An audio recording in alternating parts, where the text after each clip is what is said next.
Less than 2 weeks after vacating his UFC middleweight championship in the shortest title reign in company history, Georges St-Pierre is recovering from a battle with ulcerative colitis and contemplating his fighting future, while most expect St-Pierre, who returned in November following a 4-year retirement to submit 185-pound Michael Bisping at UFC 217. To return to his former stomping grounds of welterweight. Coach Firas Zahabi of TriStar Gym in Montreal said no decision has been formally made. Zahabi, who spoke with TSN following Saturday's UFC Fight Night card in Winnipeg, did stress that GSP at age 36 would be seeking the biggest fights possible.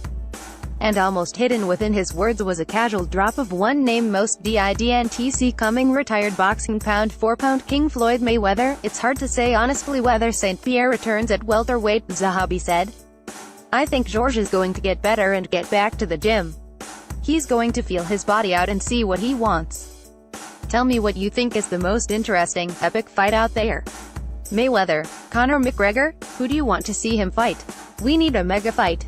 Unless Mayweather's recent rant about signing with UFC was somehow anything more than him running his mouth, a Floyd's fight would seemingly have to take place in a boxing ring, where St-Pierre has never competed professionally, is an idea that surely would be a profitable one, even with the predictable backlash that would follow it.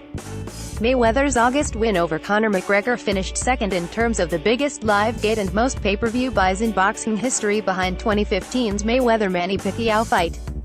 What's hard to decipher is whether this was wishful thinking from Zahabi or a realistic option for St-Pierre, especially considering UFC President Dana White's interest in extending the company's brand into boxing promotion. It's not hard to imagine the 40-year-old Mayweather, who continues to post videos of himself on social media working out in the gym, might be swayed to accept one more seemingly easy payday against a novice opponent.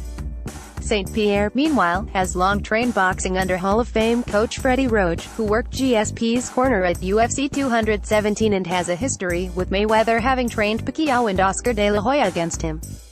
One thing Zahabi's comments and St-Pierre's recent actions do seem to indicate is that he prefers chasing big money fights to navigating the UFC's ranking system and worrying about title defenses.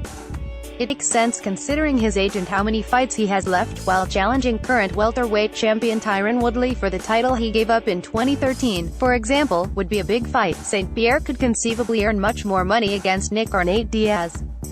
Meanwhile, a fight against McGregor likely challenges the UFC PPV record. Either way, Zahabi believes St-Pierre's track record allows him to avoid criticism for how he handled his middleweight reign. I always tell people, if you're criticizing Georges, do what he did, Zahabi said. Do what he did first, then criticize him.